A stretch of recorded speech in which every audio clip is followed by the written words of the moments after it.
हाँ देखो प्रश्नावली 11.3 के क्वेश्चनों में देखो कि पहला आप लोगों को दिया हुआ है कि दो त्रिभुज है एबीसी और PQR। ये आप लोगों को पहले क्वेश्चन में दे रखा है, दो त्रिभुज दे रखे हैं जिनका नाम क्या दिया हुआ है, एक का नाम तो दिया हुआ है एबीसी और दूसरे का दिया हुआ है PQ और R। ठीक है, ये दोनों देने के बाद में आप लोगों को बताना है इसमें कि ये अगर इन दोनों को आप लोगों को समरूप बताना है, क्या बताना है, इन दोनों को समरूप बताना है। तो समरूप बताने के लिए इसके कौन कौन से कोण बराबर होना जरूरी है। तो तुम एक बात बताओ, इसमें आप लोगों को ये दे रखा है कि AB बटा PQ बराबर है किसके, BC बटा QR के। ये विशेषता तो आप लोगों को दे रखी है कि दो भुजाओं के समानुपाती है, ऐसा तो आप लोगों को दिया हुआ है कि AB बटा में PQ दे रखा है और BC के बटे में क्या दे रखा है, QR। मतलब ये दो भुजाओं के समानुपाती दे रखी है। तो तुम लोगों को पता ही है कि इसके अंदर बीच में अगर एक कोण आ जाएगा तो SAS समरूपता नियम बन जाएगा और दोनों त्रिभुज आपस में कैसे हो जाएंगे, समरूप। इसका मतलब एक कोण भी एक कोण के बराबर होना जरूरी है और आप लोगों को इसमें बताना है कि कौन सा कोण कौन से कोण के बराबर होने से यह समरूप होगा। तो ये दोनों भुजाएं देखो समानुपाती किनके, इन दोनों भुजाओं के समानुपाती है ना। तो इसी क्रम के अंदर ये कोण B अगर कोण Q के बराबर हो जाए तो ये दोनों त्रिभुज आपस में कैसे हो जाएंगे, समरूप। तो इसका पहला उत्तर तो हो जाएगा कि कोण B किसके बराबर होना चाहिए, कोण Q के बराबर होना चाहिए, तो समरूप हो जाएगा। सबसे प्राथमिक कंडीशन यही है। या अगर ये नहीं पाए जाते हैं तो ये कोण A देखो जहां से शुरुआत हो रही है ना इनकी, ये दोनों समानुपाती किनके हैं, इन दोनों के। तो कोण A बराबर किसके होना चाहिए, कोण P के। तो ये उत्तर हो सकता है कि कोण A बराबर हो कोण P के। और तीसरा कोण कौन सा है, कोण C। तो कोण C बराबर किसके होना चाहिए, कोण R के। तो इन तीनों में से अगर कोई भी एक कोण के बराबर दे रखा है तो कैसा हो जाएगा, समरूप हो जाएगा। समरूपता की ये कंडीशन का ध्यान रखना। आप लोगों को जैसे बोल दे कि दो भुजाओं के समानुपाती है, एक कोण के बराबर है, तो आपके अनुसार दोनों त्रिभुज आपस में कैसे रहेंगे, समरूप। ये अगर कंडीशन लिखी हुई रहे तो आप लोग SAS समरूपता नियम के अनुसार उसको समरूप मानोगे या नहीं, लेकिन उस कंडीशन को समरूप नहीं माना जा सकता है। कारण क्या है समरूप नहीं माने जाने का, कि अगर ये दो भुजाओं के समानुपाती दे रखी है तो इनके मध्य का कोण इसके मध्य के कोण के बराबर होगा तो ही समरूप होगा। कहीं ऐसा नहीं हो कि यहां मध्य का कोण B यहां इस कोण R के बराबर दे रखा हो तो वो समरूप नहीं माना जाएगा। जबकि दो भुजाओं के समानुपाती एक कोण के बराबर हुआ या नहीं, लेकिन उसमें भी समरूप नहीं माना जाएगा। क्यों, क्योंकि क्रम सही होना चाहिए। जैसे ये दो भुजाओं के समानुपाती है, इनके मध्य का कोण मध्य के कोण के बराबर है तो समरूप होगा, या इनके ऊपर वाला कोण ऊपर वाले कोण के बराबर है। तो भुजाओं के जिस अनुपात में ये समानुपाती है उसी अनुपात में कोण बराबर होने चाहिए, तब उसको समरूप माना जाएगा। ठीक है, ध्यान रख लोगे। क्वेश्चन नंबर दूसरा आप लोग देखो कि आप लोगों को दिया हुआ है ABC और DEF दो त्रिभुज दे रखे हैं जिनमें कोण A बराबर दे रखा है। देखो इसमें दिया हुआ है कोण A बराबर दिया हुआ है, दूसरे क्वेश्चन में आप लोगों को कोण A को बराबर दे रखा है, कोण D के बराबर दे रखा है। और दूसरा आप लोगों को कोण दिया हुआ है कोण B बराबर है कोण F के। ये कोण B बराबर है F के। ये दो कोणों के बराबर दे रखे हैं या नहीं। और आप लोगों को पता ही है कि अगर दो कोणों के बराबर हो तो AA समरूपता नियम होता है या नहीं। और AA समरूपता नियम के अनुसार क्या होगा कि ये दोनों त्रिभुज आपस में कैसे होंगे, समरूप होंगे। अब त्रिभुजों का नाम क्या दिया हुआ है इसमें, एक तो ABC है और दूसरा कौन सा है, DEF। जैसे ये त्रिभुज दे रखा है आप लोगों को जिसका नाम क्या है ABC और दूसरा क्या है DE और F। तो इसके अंदर आप लोग देखोगे कि कोण A है वो किसके बराबर है, कोण D के बराबर है। कोण B किसके बराबर है, कोण F के बराबर है। दो कोणों के बराबर हो गए। ये कोण B है ये किसके बराबर है, कोण F के बराबर है। तो कोण C होगा वो किसके बराबर हो जाएगा, कोण E के बराबर होगा या नहीं। तो यहां दो कोणों के बराबर होते ही AA समरूपता नियम लगाए और दोनों त्रिभुज समरूप हो गए। समरूप होने के साथ साथ देखो लिखने का क्रम क्या रहेगा, इनको समरूप लिखने का। समरूप कैसे होगा, ABC। तुम अगर त्रिभुज का नाम लिखोगे कि ABC समरूप है तो किसके होगा? अब कोणों का क्रम यही होना चाहिए 1 2 और 3, तो 1 2 और 3 इधर है DFE, तो यहां त्रिभुज का नाम क्या लिखोगे? DF और E के समरूप होगा। किसके होगा? इसके समरूप होगा या नहीं?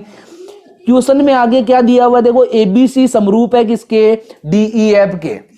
जो आपके क्वेश्चन में दिया हुआ है उसमें लिखा हुआ है कि ABC किसके समरूप है? DEF के, जबकि हमने क्या लिखा है? DFE लिखा है या नहीं? तो समरूपता का क्रम ये है, ये नहीं है, इसीलिए ये उत्तर जो दे रखा है इस क्वेश्चन नंबर 2 में वो कैसा हो जाएगा? गलत हो जाएगा। और उसका कारण क्या लिखोगे? जिस क्रम में कोण बराबर होते हैं उसी क्रम में ये आपस में कैसे होते हैं? समरूप होते हैं। समझ गए? तो यहां देखते ही पता चल रहा है कि कोण A बराबर है किसके? D के बराबर है, B किसके बराबर है? F के बराबर है, और C किसके बराबर है? E के बराबर है। जबकि इसके अनुसार A किसके बराबर है? D के। B किसके बराबर है? E के। जबकि B किसके बराबर दे रखा है? F के। तो ये कैसा लिखा हुआ है? गलत लिखा हुआ है। कारण लिख दोगे इसका। फिर इसके बाद में देखो तीसरा कि त्रिभुज ABC और FDE आप लोगों को दे रखा है। यहां दिया हुआ है त्रिभुज, एक तो दिया हुआ है ABC, ये समरूप किसके दिया हुआ है? FDE के समरूप दे रखा है। ये समरूप दे रखा है या नहीं? ये अगर समरूप दे रखा है तो भुजाएं समानुपाती कैसे होगी बताओ? ये समरूप दिया हुआ है ना आप लोगों को, तो जब समरूप दिया हुआ तो भुजाएं समानुपाती कैसे लिखोगे? AB बटा FD, यही लिखोगे ना आप लोग, AB बटा FD। दूसरा क्या लिखोगे? BC बटा DE, ये लिखोगे BC बटा DE। और तीसरा क्या लिखोगे? AC बटा FE, ये AC बटा FE। तुम बताओ जो क्वेश्चन में आगे लिखा हुआ है वो क्या लिखा हुआ है? ये क्वेश्चन में लिखा हुआ है AB बटा DE लिखा हुआ है, फिर बराबर का चिन्ह लगा के आगे क्या लिखा हुआ है? BC बटा ये EF लिखा हुआ है, और उसके अलावा क्या लिखा हुआ है? CA बटा FD। तुम बताओ जो हमने लिखा है वो और ये दोनों समान है क्या? जो हमने लिखा है और ये लिखा हुआ है ये समान है क्या? जो क्वेश्चन में दे रखा है ये तो आप लोगों को देखो क्वेश्चन में दे रखा है, और ये हमने लिखा है। ठीक है, यहां देखो हमने लिखा है AB बटा FD, इसने क्या लिखा है? AB बटा DE। तो जिस अनुपात में ये समरूप दे रखा है, जिस क्रम में ये समरूप दे रखा है, उसके अनुसार समानुपाती कौन से क्रम में होगा? इस क्रम में होगा। जबकि क्वेश्चन में क्या दे रखा है? ये क्रम दे रखा है। इसका मतलब ये उत्तर कैसा दिया हुआ है? गलत दिया हुआ है, और इसका सही क्रम क्या हो जाएगा? ये हो जाएगा। कारण सहित लिख दोगे। ठीक है, चौथा क्वेश्चन लिखा हुआ है, यदि किसी त्रिभुज की दो भुजाएं और एक कोण दूसरे त्रिभुज की दो भुजाओं और एक कोण के क्रमशः समानुपाती एवं बराबर हो तो दोनों त्रिभुज समरूप होते हैं, क्या ये कथन सत्य है? कारण सहित बताना। मैंने अभी अभी आप लोगों को बताया था, ये वही लिखा हुआ है कि अगर दो भुजाएं दो भुजाओं के समानुपाती दे रखी हो तो तीसरे कोण को क्या लिखा हुआ रहना चाहिए? कि उन दोनों के मध्य का जो कोण है वो इन दोनों के मध्य के कोण के कैसा हो? बराबर हो। केवल उसी कंडीशन में आप लोगों को ऐसी जगह समरूप बताना है। जैसे आप लोगों को सत्य और असत्य वाले कथन आए थे, उसमें सबसे पहले समरूपता का आया था। उसमें लिखा हुआ था कि भाई तीनों कोण तीनों कोणों के बराबर है, फिर भी हमने कथन को कैसा बताया था? असत्य। क्योंकि समरूपता की जो विशेषताएं हैं उनमें क्या बताया हुआ है? कि तीनों कोण तीनों कोणों के बराबर और तीनों भुजाएं तीनों भुजाओं के समानुपाती। ये दोनों कंडीशन होने पर हम लोग समरूप का कथन को क्या बोलते थे? सत्य बोलते थे। उसी तरीके से यहां क्या करना है कि अगर दो भुजाएं दो भुजाओं के समानुपाती है, उनके मध्य का कोण अगर मध्य के कोण के बराबर है तो ही आप लोगों का कथन कैसा होगा? सत्य। नहीं तो आप समरूपता के नियमों के अनुसार तो दो भुजाएं दो भुजाओं के समानुपाती, एक कोण के बराबर होते ही क्या करते थे? समरूप करते थे या नहीं? लेकिन अगर कथन वाली बात आ जाए, सत्य असत्य की कारण बताने की बात आए, तो क्या लिखना है? दो भुजाएं दो भुजाओं के समानुपाती होनी चाहिए, उनके मध्य का या बीच का अंतरित कोण है वो बीच के अंतरित कोण के कैसा होना चाहिए? बराबर होना चाहिए। कर लोगे? कि क्वेश्चन नंबर 5 में आप लोगों को क्या बोला गया है कि समान कोणिक त्रिभुजों से क्या तात्पर्य है? समान कोण वाले त्रिभुजों से क्या तात्पर्य? जिन दोनों त्रिभुजों के तीनों कोण तीनों कोणों के बराबर हो तो वो त्रिभुज कैसे कहलाते हैं? समान कोणिक त्रिभुज कहलाते हैं। समान कोणिक होते हैं वो आपस में कैसे होते हैं? समरूप होते हैं। ठीक है, तो यहां पे अगर समान कोणिक त्रिभुजों का आप लोगों से बोला गया है तो समान कोणिक त्रिभुज का मतलब हो गया जैसे ABC आप लोगों को दे रखा है और ये DEF दे रखा है, तो ये कोण A बराबर है D के, कोण B बराबर है कोण ए बराबर है डी के, बी बराबर है ई के और सी कोण बराबर है किसके, एफ के। तो तीनों कोणों के बराबर है या नहीं, तो ये समान कोणिक त्रिभुज हुए या नहीं। और जो त्रिभुज समान कोणिक होते हैं वो आपस में कैसे होते हैं, समरूप होते हैं। ठीक है, केवल इतना ही लिखना है। और इनमें परस्पर क्या संबंध होता है, तो परस्पर क्या संबंध होता है, समान कोणिक त्रिभुजों में तीनों कोणों के बराबर होते हैं, ये इनमें संबंध होता है। इससे भी आगे आप लिखना चाहो तो कोण ए को डी के बराबर, बी को ई के बराबर और सी को एफ के बराबर आप लोगों को लिख देना है। क्वेश्चन नंबर 6 में आप लोगों को क्या करना है, क्वेश्चन नंबर 6 में आप लोगों को त्रिभुजों को छांट के बताना है इनमें से कि कौन से दो त्रिभुज आपस में समरूप है। ठीक है, तो आप जैसे पहली आकृति को देखोगे, पहली आकृति आप लोगों को दे रखी है इस तरीके से, जिसका नाम क्या दिया हुआ है, एबीसी दे रखा है। ये ए बी सी आप लोगों को पहली आकृति दे रखी है। जो पहली आकृति में 40 डिग्री का कोण दिया हुआ है, दूसरा कितने का दे रखा है, 60 का दिया हुआ है और तीसरा 80 डिग्री का दिया हुआ है। ये जितनी आकृतियां, कितनी आकृतियां, 8 आकृतियां या नहीं, इन 8 में से वो त्रिभुज ढूंढो जिसमें 40, 60 और 80 दे रखा है। ये 8वीं आकृति देखो, जो 8वीं आकृति बनी हुई है वो किस टाइप की बनी हुई है, इस तरीके से बनी हुई है आप लोगों के। और नाम क्या दिया हुआ है, इसका Q नाम दिया हुआ है, इसका R नाम दिया हुआ है और तीसरे का नाम क्या दिया हुआ है, P नाम दिया हुआ है। इसमें कोण किस तरीके से, ये कोण 60 डिग्री का है, ये इधर वाला Q कोण कितने का है, 40 डिग्री का है और ये इधर वाला 80 डिग्री का। ये इस तरीके से कोण दे रखे या नहीं। तुम्हें क्या करना है, इसमें छांटना है इस तरीके से, जैसे पहली और जो 8वीं आकृति है इन दोनों को छांट लिया आप लोगों ने, दोनों सेम है या नहीं। यहां देखोगे कोण ए बराबर है किसके, कोण क्यू के बराबर है, कोण बी किसके बराबर है, कोण पी के बराबर है और कोण सी किसके बराबर है, कोण आर के बराबर है। लिखने का तरीका क्या रहेगा आप लोगों का कि कोण ए है वो बराबर है किसके, कोण क्यू के बराबर है। दूसरा कोण देखो, कोण बी है वो किसके बराबर है, कोण पी के बराबर है और कोण सी है वो किसके बराबर है, कोण आर के बराबर है।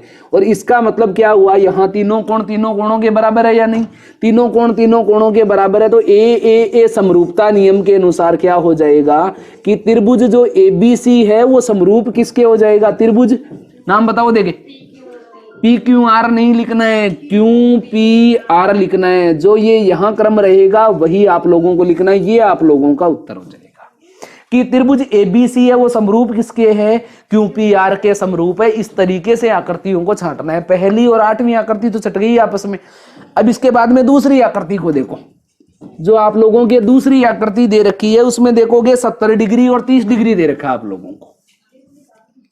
ये आप लोगों को दो कोण दे रखे हैं या नहीं, ऊपर वाला कोण दे रखा है 70 डिग्री का, ये कोण दे रखा है 30 डिग्री का और नाम क्या क्या दिए हुए, एम एन और क्या दे रही है, ये एम एन और पी दे रखा है।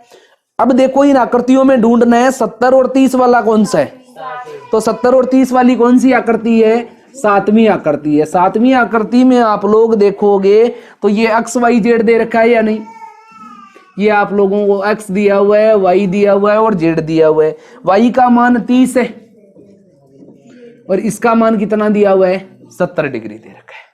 70 डिग्री दे रखा है। तो यहां क्या करोगे, देखो ये आप लोगों को लिखना क्या है कि कोण m, कोण n और कोण p, ये तीनों को आप लोग देखोगे तो m जो कोण है 70 डिग्री वो किसके बराबर है, z के बराबर है। उसके बाद में n कोण देखोगे तो किसके बराबर है, ये अभी नहीं पता। कोण p किसके बराबर है, कोण y के बराबर है। तो देखो जब दो कोणों के बराबर है, ये दो कोण जब दो कोणों के बराबर है तो तीसरा कोण n किसके बराबर हो जाएगा, कोण x के बराबर हो जाएगा। यहां क्या क्या लिखोगे, ए समरूपता नियम, क्योंकि दो कोणों के बराबर दे रखा है ना क्वेश्चन में। तो ए समरूपता नियम के अनुसार ये क्या हो जाएगा, त्रिभुजों का नाम क्या लिखोगे, एम एन पी। जो त्रिभुज है वो समरूप है किसके, जेड एक्स वाई के। क्रम यही लिखना है, इस क्रम का ही महत्व है इसमें। और नंबर ही इसी बात के है कि आप क्रम सही लिखते हो या नहीं।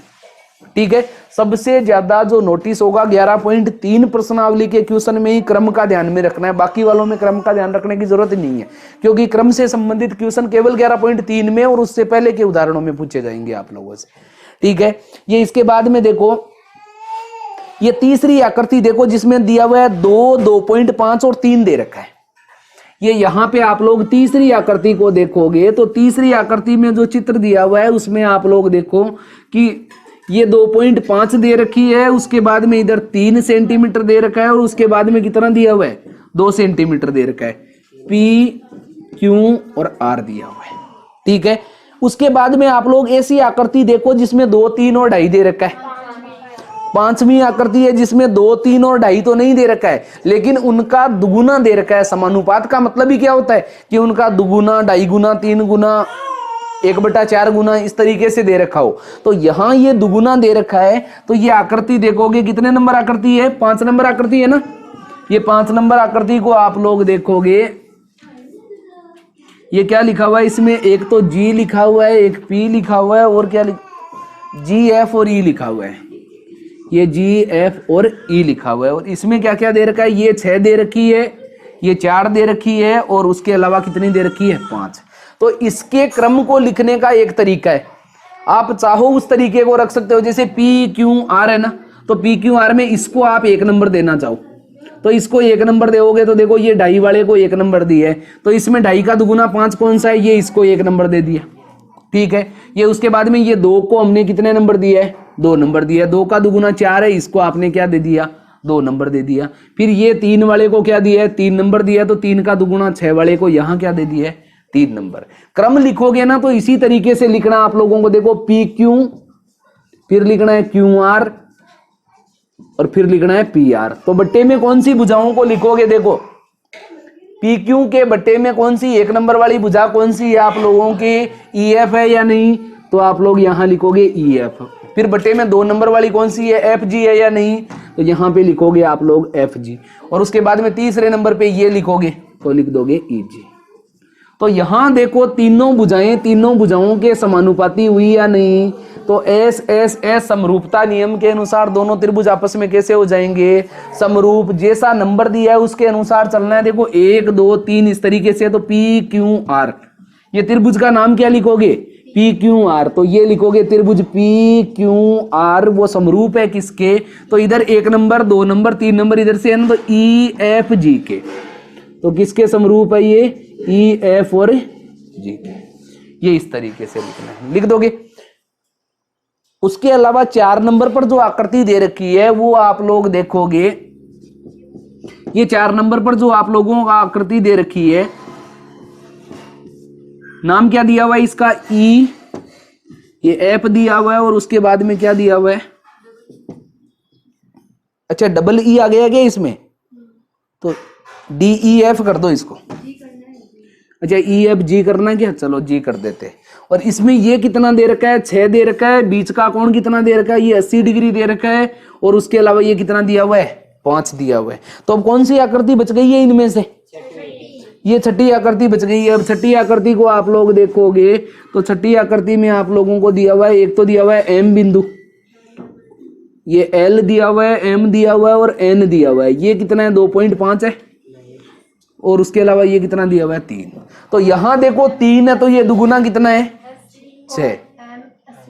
और कोण एम कितना दिया हुआ है, ये 80 डिग्री दे रखा है, ठीक है। तो इस आकृति में आप लोग देखोगे कि 2 भुजाएं 2 भुजाओं के समानुपाती है।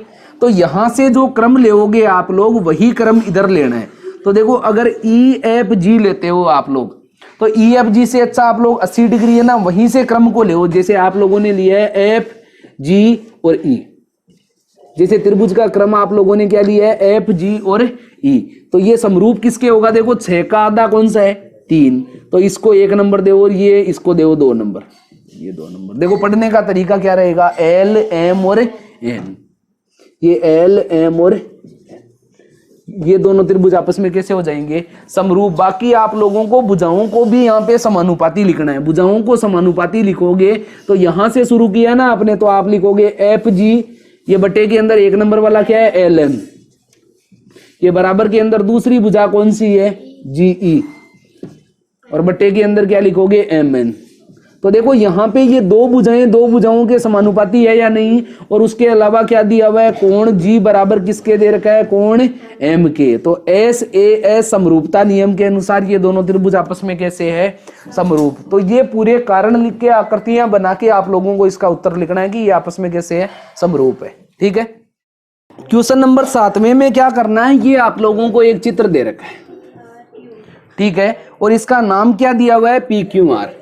ये P दिया हुआ है, ये Q दिया हुआ है और ये R दिया हुआ है। और उसके अलावा एक लाइन दे रखी है यहाँ पे और उसका नाम लिखा हुआ है S और ठीक है, क्वेश्चन में आप लोगों को क्या दिया हुआ है कि त्रिभुज कौन सा पी आर क्यू है वो समरूप है किसके, जो दूसरा त्रिभुज है उसका नाम क्या है टी आर एस के। ये अगर दोनों समरूप दे रखे तो आप लोगों को बताना है कि इसके कौन कौन से युग्म जो कोणों के हैं वो परस्पर समान होंगे। तो समरूपता का जो क्रम होगा उसी के अनुसार तो कोण बराबर होंगे। कोण पी किसके बराबर होगा, कोण टी के बराबर होगा। कोण पी कौन सा है, ये वाला। कोण टी कौन सा है, ये वाला। बस आप लोगों को इतना ही तो लिखना है इसमें कि कोण पी किसके बराबर है, कोण टी के बराबर है। दूसरा देखोगे कोण आर है वो किसके बराबर है, आर के बराबर है, क्योंकि कोण आर तो उभयनिष्ठ है ना, छोटे वाले त्रिभुज में भी आ रहा है, बड़े वाले त्रिभुज में भी आ रहा है। तो इतना लिखना है कि कोण आर बराबर है किसके, कोण आर के। और तीसरा देखोगे कोण क्यू किसके बराबर है, कोण एस के बराबर है। तो यहां लिख दोगे कोण क्यू किसके बराबर है, कोण एस के। बस इतना ही लिखना है, यही उत्तर है। तुम चाहो तो इसके अंदर केवल इतना परिवर्तन कर सकते हो, जैसे कोण पी का है तो कोण पी को इस तरीके से लिखते हो आर पी क्यू, जैसे 3 अक्षरों में कोण का नाम लिखते हैं ना। हम लोग तो ज्यादा जल्दी इसलिए लिखते हैं कि शॉर्ट में नाम चल जाए, जैसे यहां लिखा हुआ है आर, यहां लिखा हुआ है पी और यहां लिखा हुआ है क्यू। वैसे इस कोण को लिखने का तरीका क्या होता है कि आर पी क्यू अगर आप लोग पूरा लिखो ना इसको तो ये ज्यादा बेटर होता है। लेकिन हम लोग जल्दी जल्दी करने के लिए क्या लिखते हैं, यहां पे केवल कोण पी लिखते हैं और हम लोग लिखेंगे भी वही। ठीक है, ये उत्तर भी सही है। और आप लोग ज्यादा सही लिखना चाहो ना तो सभी कोणों को इस तरीके से 3-3 अक्षर में भी लिख सकते हो। ठीक है, क्वेश्चन नंबर 8वां देखो आप लोग। ये क्वेश्चन नंबर 8वें में आप लोग देखोगे कि आपको आकृति में स्थित उन 2 त्रिभुजों का चयन करना है जो आपस में समरूप दे रखे हैं। तो यहां देखो ये आप लोगों को त्रिभुज दिया हुआ है, नाम क्या है इसका, ए बी और सी। और उसके अलावा आप लोगों को बी से यहां इस तरफ लाइन दे रखी है और ये लाइन कौन सी है, ई लाइन है। और ए से कौन सी लाइन दे रखी है, यहां पे ये डी लाइन दे रखी है। ठीक है, उसके बाद में आप लोगों को दिया हुआ है कौन सा कोण, कोण सी बी ई। ये बराबर किसके दे रखा है आप लोगों को, ये एस नहीं, एस नहीं है, सी ए डी। तो देखो त्रिभुज के अंदर इन दोनों कोणों को देखना है। सबसे पहले इन दोनों कोणों को देखोगे, सी बी ई कौन सा कोण है, सी बिंदु ये रहा, बी बिंदु ये रहा और ई बिंदु ये रहा। सी बी ई कौन सा कोण बन रहा है, ये इधर वाला ये कोण बन रहा है या नहीं, आप लोगों के सामने दिखाई दे रहा है ये कोण। ये कोण बराबर है किसके, सी ए डी के। सी ए और डी के मतलब ये वाला कोण इस वाले कोण के बराबर है। तुम्हें इस आकृति को देखना है और देख के बताना है कि कौन से 2 त्रिभुज है जो समरूप बन रहे। समरूपता के नियम पता है या नहीं, तीनों भुजाओं के समानुपाती। तुम बताओ यहां समानुपात का कोई नियम लग सकता है क्या, नहीं लग सकता। पहला नियम कैंसिल, ये पहला नियम, तीनों भुजाओं के समानुपाती नहीं लग सकता ना। 2 भुजाओं के समानुपाती, एक कोण के बराबर, ये भी नहीं लग सकता। ये ऐसे ये भी इसमें नहीं लग सकता, तो ये भी कैंसिल है। तीसरा, तीनों कोणों के बराबर, ये या तो और या इसी का ये रूप है कि 2 कोणों के बराबर। ये दोनों नियम तो एक ही है ना, तो नियम इसी से सिद्ध होने वाला है कि 3 कोण तीनों कोणों के बराबर या 2 कोणों के बराबर। तो हमें यहां कौन सा नियम यूज में लेना है कि 2 कोणों के बराबर तो आपस में कैसा हो जाएगा, समरूप। एक कोण तो एक कोण के आप लोगों को बराबर दे रखा है। आप लोग देखो कि आप लोगों को ये वाला जो त्रिभुज दिया हुआ है, आप इसके अंदर देखोगे तो एक कोण ये नजर आ रहा है या नहीं, और दूसरा ये वाला त्रिभुज देखोगे तो इसमें ये कोण नजर आ रहा है। ये दोनों कोण तो दे रखे हैं बराबर बराबर। और जो ऊपर कोण दे रखा है कोण सी, ये अगर इस त्रिभुज को बनाओगे तो कोण सी उभयनिष्ठ है या नहीं, और इस त्रिभुज को बनाओगे तो भी ये कोण सी उभयनिष्ठ है या नहीं। तो यहां 2 कोणों के बराबर हुए या नहीं। पहला तो आप लोगों को जो दिया हुआ है कोण, वो तो दिया हुआ कोण कौन सा है, कोण बी बराबर है किसके, कोण ए के। हम अगर एक शब्द में देखें इन दोनों त्रिभुजों में तो कोण बी बराबर है किसके, कोण ए के बराबर है। और कोण सी जो आप लोगों को दे रखा है वो कैसा है, उभयनिष्ठ है। तो जब 2 कोणों के बराबर है तो तीसरा कोण कौन सा है, देखो इन त्रिभुजों के अंदर। जैसे ये वाला त्रिभुज देखना है तो कोण ए आ गया है, कोण सी आ गया, तो कौन सा कोण बच गया है, कोण डी बच गया है या नहीं। ये ए और सी जिसमें आ गया है उसमें कौन सा कोण बच गया है, कोण डी बच गया है या नहीं। और इधर इस त्रिभुज में देखोगे तो कोण सी और बी आ गया है, उसमें कौन सा बच गया है, कोण ई बच गया है। तो ये देखो ये तीनों कोण तीनों कोणों के बराबर होंगे और ए समरूपता नियम के अनुसार ये दोनों त्रिभुज आपस में कैसे होंगे, समरूप। समरूप होंगे तो इनका नाम क्या लिखोगे, बी सी ई। ये त्रिभुज का नाम क्या हो जाएगा, बी सी ई। त्रिभुज समरूप है किसके, ए सी डी के। ये ए सी डी के, ये आप लोगों का उत्तर हो जाएगा। कर लोगे या नहीं। ये एक कोण के बराबर दे रखा है, दूसरा उभयनिष्ठ है। दो कोणों के बराबर होने से ए समरूपता नियम से क्या हो जाएगा, समरूप हो जाएगा। और क्रम यही लिखना है आप लोगों को, ठीक है, कर लोगे ये। उसके बाद में आप लोग देखो क्वेश्चन नंबर 9।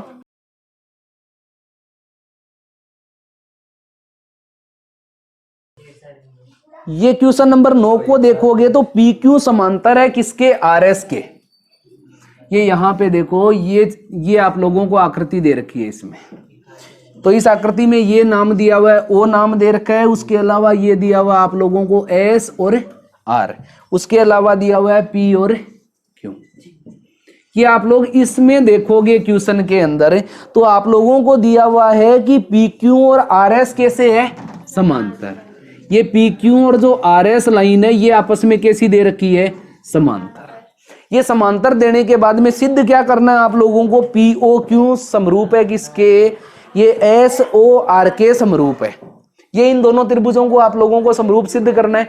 समरूप सिद्ध करने के लिए सभी चीज एक साथ दे दी है। आप लोगों को क्वेश्चन हल करते समय वैसे लिखना है कि दिया हुआ, तो दिया हुआ में क्या है कि ये दोनों लाइनें समांतर है। सिद्ध क्या करना है आप लोगों को, इन दोनों को समरूप सिद्ध करना है। तो वो लाइन आप लोगों को सिद्ध करने में लिखनी है कि त्रिभुज पी ओ क्यू, नाम यही दे रखा है ना, पी ओ क्यू समरूप है किसके, ये एस ओ आर के समरूप है। ये सिद्ध करना में लिखना है, ये दिया हुआ में लिखना है, ये सिद्ध करना में लिखना है। उसके बाद में देखो आप इसको हल करोगे तो इन दोनों त्रिभुजों में देखोगे सबसे पहली बात कि अगर दोनों लाइनें समांतर है तो लाइनें समांतर होने के बाद में अगर जेड बनता है तो एकांतर कोण आपस में बराबर होते हैं या नहीं। यहां देखोगे ये लाइन इस लाइन के समांतर है तो ये जेड बन रहा है या नहीं, ये जेड बन रहा है या नहीं।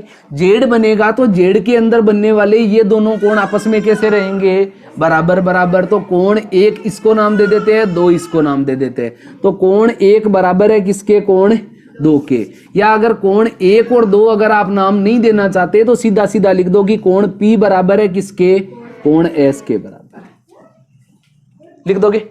उसके बाद में देखो यहां से ये इस तरफ से जेड बन रहा है तो ये वापस इस तरफ से उल्टा जेड भी तो बन रहा है ना, वापस ये जेड बन रहा है। तो ये दोनों कोण भी आपस में कैसे होंगे, बराबर बराबर होंगे। तो कोण क्यों है वो बराबर किसके होगा, कोण आर के बराबर होगा।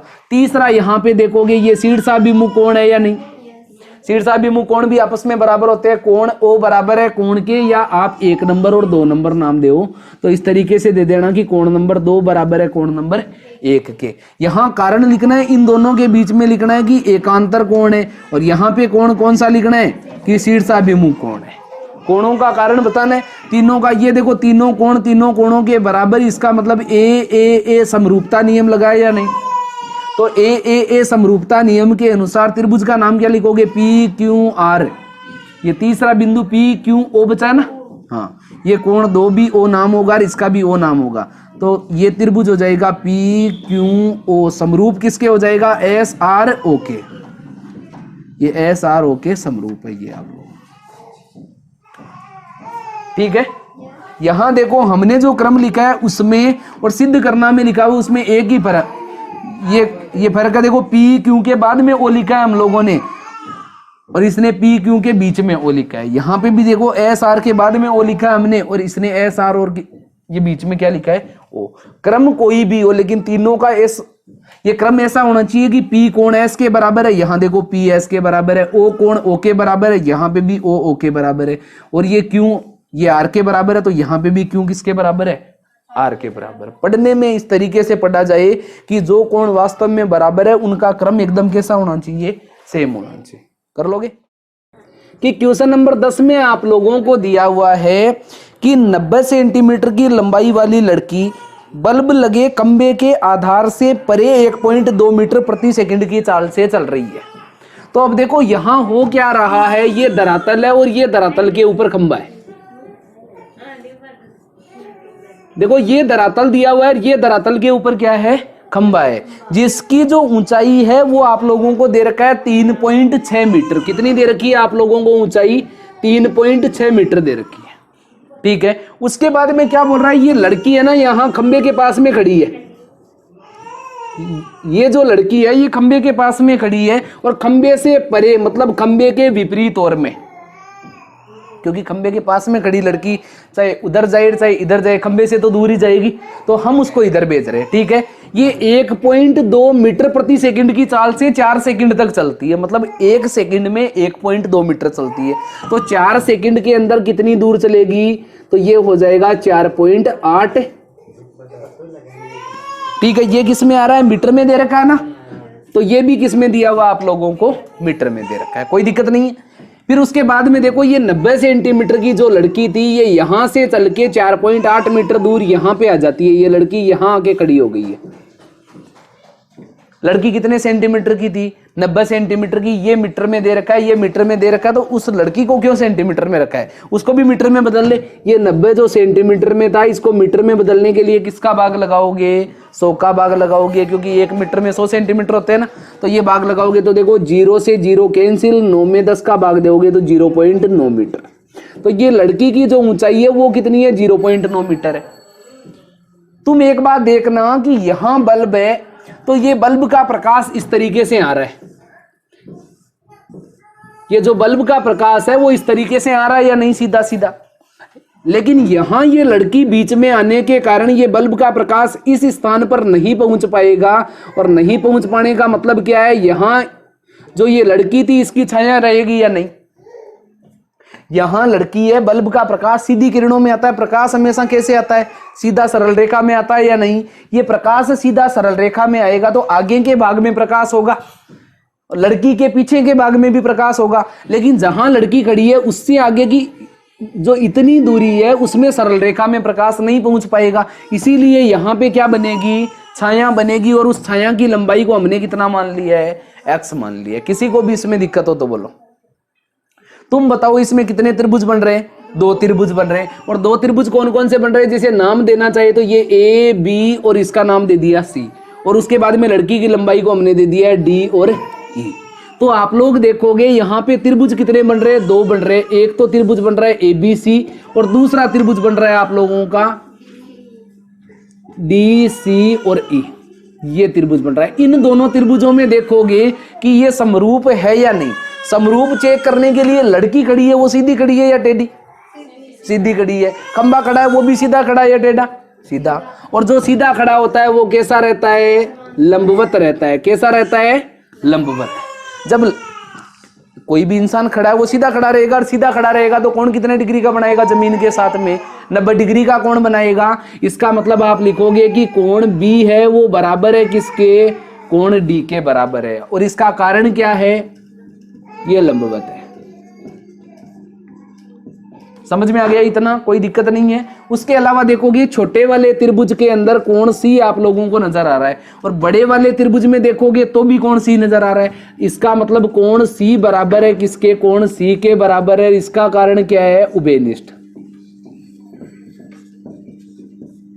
क्या है कारण? उभयनिष्ठ। यहां 2 कोणों के बराबर आ रहे हैं, इसका मतलब ए समरूपता नियम लग रहा है या नहीं? और अगर ए समरूपता नियम लग रहा है तो ये दोनों त्रिभुज आपस में कैसे हो जाएंगे? समरूप। तो देखो 2 कोणों के बराबर है, तो तीसरा कोण जो कोण ए था वो किसके बराबर हो जाएगा? देखो डी हो गया, सी हो गया, ई के बराबर होगा। किसके बराबर होगा? ई के बराबर। ठीक है, इनका नाम लिख दे एबीसी का। तो इनका नाम लिखते हैं तो इसका मतलब क्या हुआ? ये दोनों त्रिभुज आपस में समरूप हो गए। तो समरूप होंगे तो देखो ए बी सी त्रिभुज समरूप किसके होगा? ए के बराबर क्या है? ई, और बी के बराबर क्या है? डी, और सी के बराबर तो सी खुद ही है। तो ये दोनों त्रिभुज आपस में कैसे हो गए? समरूप। जब ये समरूप है तो भुजाएं आपस में कैसी होगी? समानुपाती होगी या नहीं? भुजाओं को समानुपाती लिखोगे तो देखो ए बी, फिर लिखोगे बी सी, और तीसरी ए सी। तीनों भुजाओं को लिख दिया। इधर से लिखोगे तो देखो डी ई, ये डी ई है ना, ई डी लिखो चाहे डी ई लिखो, बात एक ही है। फिर ये हो जाएगी सी डी और ये सी ए। ये तीनों भुजाओं के समानुपाती होगी या नहीं। समानुपात में होने के बाद में जो जो मान आप लोगों को दे रखे हैं वो लिख देते हैं। पहला मान देखो ए बी का मान 3.6 दे रखा है, ये ए बी रहा, इसकी जगह मान कितना लिख देना है 3.6। उसके बाद में डी ई देखो, डी ई का मान कितना है 0.9, तो इसकी जगह भी क्या लिख दोगे 0.9। इन दोनों का मान था, हम लोगों ने लिख दिया। उसके अलावा देखो किस किस का मान है, बी सी का मान है क्या आप लोगों के पास, ये बी सी पूरा देखो 4.8 दूरी, तो यहां से लेके यहां तक की दूरी 4.8 है, यहां से यहां तक की x है। तुमसे बी सी पूरे का पूछा है, इसका मतलब दोनों का टोटल लिखोगे या नहीं। तो ये बी सी का मान कितना हो जाएगा 4.8 प्लस में x। किसी को भी कोई दिक्कत है तो बता दो, अभी तक नहीं है।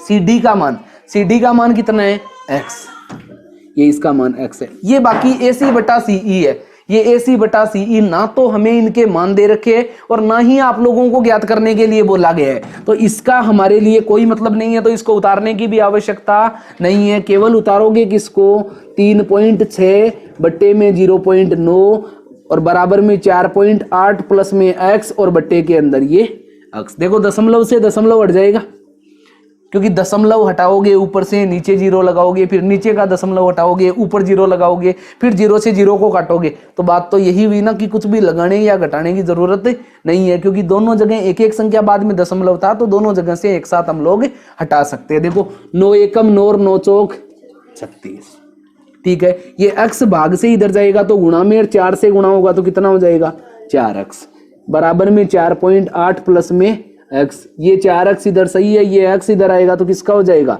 माइनस का, बराबर में 4.8। 4x में से एक बार x को घटाओगे तो 3x बराबर 4.8, तो x बराबर ये 4.8 है। इसमें भाग किसका लगाना है 3 का, लगाओ 3 एकम 3 और 3 6 18, ये 1.6। x का मान कितना आया 1.6, लेकिन ये x यहाँ पे था क्या, मैंने आप लोगों को क्या बताया था, ये x क्या था छाया की लंबाई, छाया या परछाई ये की बात है, ठीक है। तो जो परछाई है वो उसकी लंबाई आप लोगों से पूछिए तो वो कितनी हो जाएगी 1.6। आप लोगों की ये आंसर।